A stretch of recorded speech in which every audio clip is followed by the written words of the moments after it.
The 12-team college football playoff has pit the 5 versus 4 seed matchup to be extremely lopsided. The Texas Longhorns come into this Chick-fil-A Peach Bowl as historic favorites given a 79.7% chance of winning by ESPN's FPI, which I will add is very accurate. And they open up as 14-point favorites. They are coming off of a massive win versus the 12 seed and ACC champion Clemson Tigers and look to do the same thing they did to the Big 12 champions of Arizona State. In today's college football playoff preview, I give you a full preview, breakdown, and prediction of this college football playoff matchup. We'll look at all the angles, power rank, all the positions, and much more. Before we get started, we have a ton of content coming out all winter long, so stay locked in and subscribe as it is the best and most efficient way to support the channel. Liking the video will help out a ton as it gets this video into the algorithm for more college football fans. Lastly, comment for me right now what your score prediction is. I have mine at the end of the video. Comment yours down below right now. With all that being said, let's dive right into this preview of this college football playoff Peach Bowl. Now let's look at the numbers for both teams. Just a wide general overview of the numbers so we can really encapsulate who these two teams are. Let's start with Texas. They are number 3 in the country in total defense. They are a top 3 team when it comes to playing defense. They average giving up 13.3 points per game, and they average giving up about 260 yards per game. Pretty darn good. Really, only Ohio State is better. Let's be honest. They are led by players such as linebacker Colin Simmons, who had an interception against Clemson and leads the team with 8 sacks. He has the one interception that came against Clemson. Other players on the team, including cornerback Jahdae Barron, who has 35 tackles, and he leads the team with 5 interceptions and 11 passes defended. Other players on the team include Anthony Hill Jr., with 99 total tackles, first on the team. Rumors he might not be healthy for this game. There are a couple players on this Texas defense that might not be healthy, but the point still stands that they are a top 3 defense, and that's not just one player, that's the whole squad. On offense, Texas is a top 15 offense at ranked number 15. They average 33.9 points per game, and they average just under 450 yards per game as well. Pretty darn good. Led by their leader, Quinn Ewers, who has thrown for 2,867 yards. Archie Manning backs him up because Quinn Ewers missed a couple games, as everyone knows, and he has just under 1,000 passing yards as well. Ewers will start, presumably, versus Arizona State. At rushing, the two best rushers on the team, Quintravious Wisner and Jaden Blue, both excellent rushers. Wisner, bit of a health scare. Not a health scare, excuse me. That makes it sound like he was in the hospital for an illness or something. No, he's injured, and we don't know if we'll see him for this game. So if he will not play in this game, it would be the Jaden Blue show, and he showed versus Clemson that he is quite the capable player at running back. He has 710 yards, 8 touchdowns, which is 3 more touchdowns than Wisner, although Wisner does have about 200 more yards. Still, a formidable rushing attack that Arizona State has to prevent either way. Receiving, Matthew Golden, their top wide receiver, who has 783 yards. Behind him would be the tight end Gunnar Helm. They use him a lot, and he has 688 yards. Isaiah Bond, this number 2 wide receiver, has over 500 yards and 5 touchdowns. Either way you put it, this Texas offense is going to be tough to stop, and it's going to be tough to score points on this defense. Now let's look at Arizona State. Arizona State is an odd team. It's not built like the flashiest team. They have the 38th ranked offense, so it's pretty good. They average 33.1 points per game, and they average well over 400 yards per game. But it is kind of all one player, at least to someone who is unobservant over them. Cam Skattebo, their rushing leader by a large margin and their best player on offense by a large margin, and probably the best player in this game.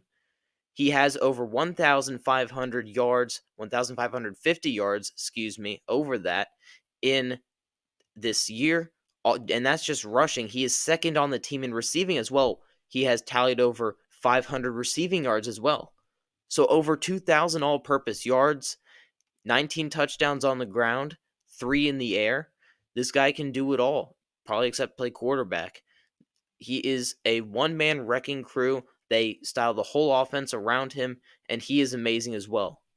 But you can't sleep on their quarterback, Sam Levitt. He may not have all the numbers. 24 touchdowns is honestly pretty mid, and his yards are pretty mid as well, 2,663, but he is top 10 in QBR with an 81.7 QBR, and his 5 interceptions is very low.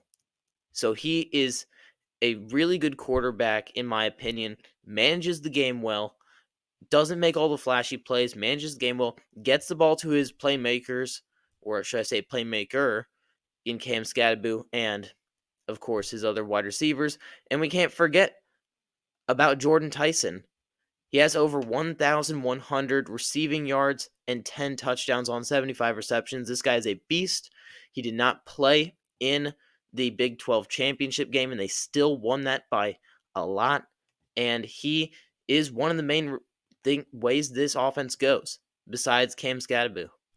So this offense is not to be thrown away. You can't just say, oh, it's Cam Skattebo, and that's it. This offense is a lot more than just them.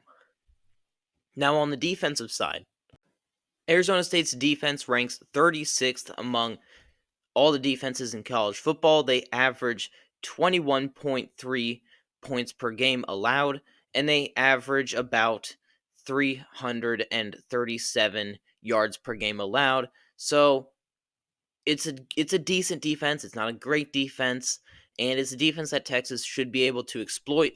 Their leaders include cornerback Keith Abney, who leads the team in both passes defended with 7 and interceptions with 3. On the defensive line, in terms of sack numbers, they don't have a whole lot. The two tied for first would be defensive lineman Clayton Smith and defensive lineman Elijah O'Neal with 4. So they don't get a whole lot of pressure, and they don't sack the quarterback a whole lot. They only have 21 sacks as a team. And frankly, that's not that many. In terms of tacklers, their top tackler is their defensive back Miles Roser, with 93, and he has 1 sack and 4 passes defended as well. So this team relies a lot on its secondary. It does not get a whole lot of pressure. The members of their secondary are pretty darn good as well, but this goes to show how they play defense. Let's get into some storylines here. I have 3. How will Texas approach this game? Because if they approach it like they are just going to roll through Arizona State, they'll be able to get some subs in to get some college football playoff experience in the third quarter. They'll be able to win 45-7. If that's the way they're going to approach it, I don't know if they're going to win this game, because Arizona State is a very good team. It's not an elite team by any means. They're just a very solid team. So you have to have the right mindset when it comes to playing in this game if you're Texas. You just played a Clemson team that doesn't have a very good defense, and you hung a lot of points on them, and you beat them by a lot. Even if Clemson did give them a scare or two in the third quarter and the first quarter, the Longhorns handled the Tigers exceptionally well, especially at home. Now, with the Sun Devils, you cannot take the wrong mindset into this game. I know that Coach Sark and all of his staff are trying to prepare like this is a really, really good team, which, Arizona State is, but not all these players may share the same mindset. These are 18, 19, 20, 21, 22-year-old kids, basically, and young adults, and they may not take the same approach. So how will the Texas Longhorns, approach this game? That's what I want to know. If they come out and they they over prepare. They go and beat them 35-7 because they prepared really, really well for this game and they executed at a high level? Or are they going to approach the game like they already won 35-7? And then Arizona State just creeps up behind you. Cam Skattebo scores 4 touchdowns all purpose, and they lose the game 28-23. Is that how they're going to play it? So that's the storyline that I want to know, and we're going to see that as the game progresses. Second one, can Arizona State overcome a vaunted Texas defense? Well, one of the ways they're going to do it is if they get some help in the injury department, because Texas, a couple of their top guys are questionable for the game. We talked about them earlier, but a couple of them are questionable for the game, and we don't know if they'll play for a little bit until the game. And that could be a help to Arizona State as well.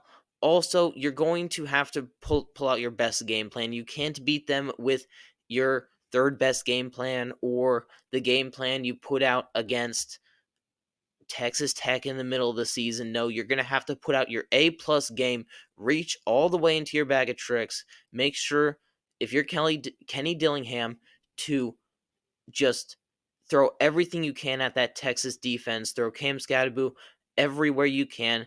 Get that wide receiver involved and get everything going on all cylinders, and having Sam Leavitt's mind in the right place as well. You need for him to be confident in this game and in his players, like Cam Skattebo, like Jordan Tyson.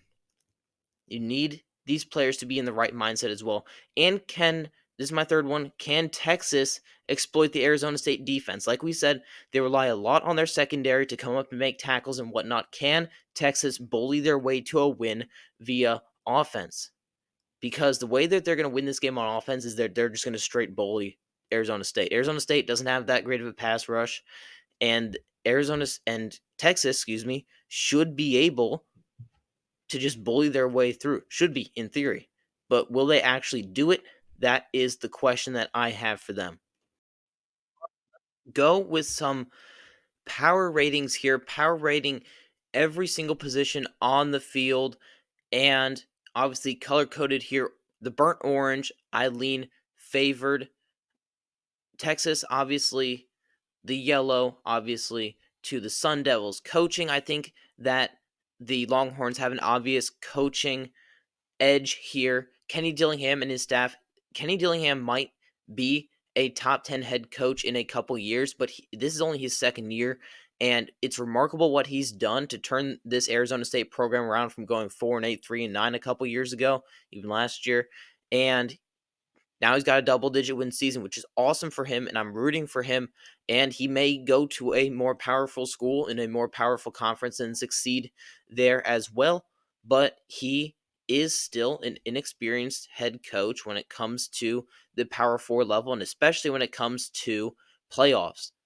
Sark's been here before. He's already won a playoff game. Excuse me, he hasn't. Sorry, he's been to a playoff game. Check that.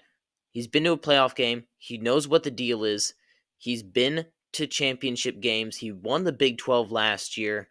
He finished runner-up, played in the championship game this year for the SEC, lost to Georgia. Everyone knows that.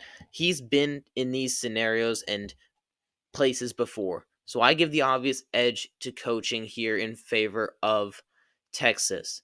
Now, a quarterback, y'all might be surprised that I would take Sam Leavitt over Quinn Ewers, but if you're telling me as a passer and as a leader, who would I take right now? I think I would take Sam Leavitt, because Sam Leavitt is dealing.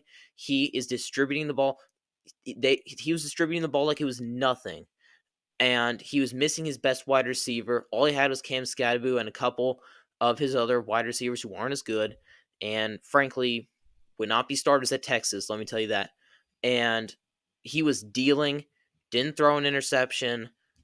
He does not throw interceptions. His QBR is very high. He does what the Sun Devils need him to do, and he's safe with the ball. I would rather take that over Quinn Ewers, who has struggled passing at times. Honestly, he's very overrated in my opinion, and if you're telling me right now who would I take to start this game, honestly, Arch Manning might be a better quarterback than Quinn Ewers. Now I understand leaving Quinn Ewers in because he knows the offense like the back of his glove, back of his hand, excuse me, and he's just been the starter. So I understand wanting to play him, but honestly, if you're telling me right now who would I take out of the three quarterbacks, Arch Manning I think is better than both of these quarterbacks, or will be better at least. But I give the edge to Arizona State when it comes to quarterback. If you're telling me here's your quarterback, go win the game, I would rather take Sam Levitt right now. At running back, obviously you're going to go towards Cam Skattebo, who received Heisman votes, toward Arizona State, especially if running back one for Texas is out. That would be a major concern for them, although Jaden Blue is really good as well. And then the rest of this, all the way down the line, Texas has either an obvious edge or a near obvious edge. Wide receiver, pretty obvious. Arizona State has one really, really solid wide receiver and then one running back who pretends to play wide receiver sometimes and just happens to get over 500 yards receiving. What Skattebo's done is amazing. Let me just say that. Offensive line is honestly probably the closest, but I give the edge to Texas because number one, they're higher rated recruits, thus more talented, and second of all, they've been in a lot of these scenarios together. They've been in bigger games, they play in a bigger conference, and they've been in a championship game already. A much higher one and a much more against a much more feared opponent, which is Georgia.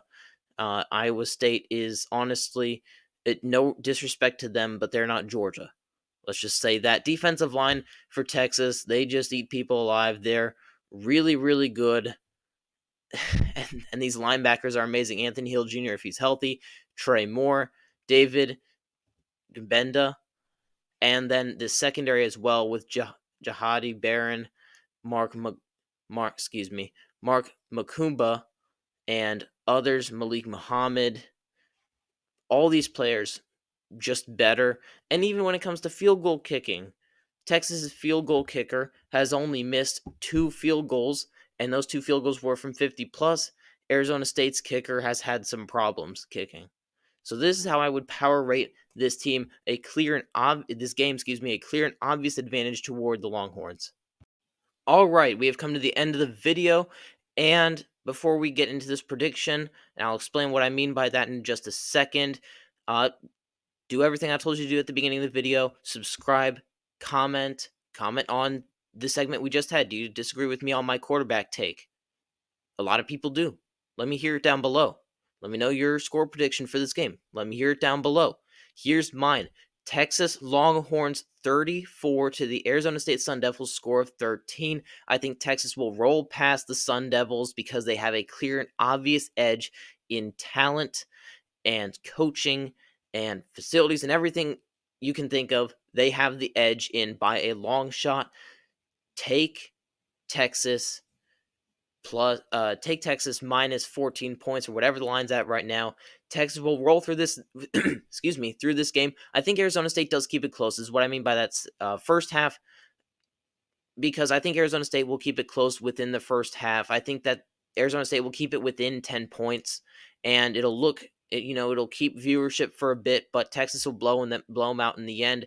So Longhorns 34, Sun Devils 13. That's my final score. We have lots of offseason content just rolling out from the channel, and I would love for you guys to hop on and keep watching, and I will see you guys in the next one.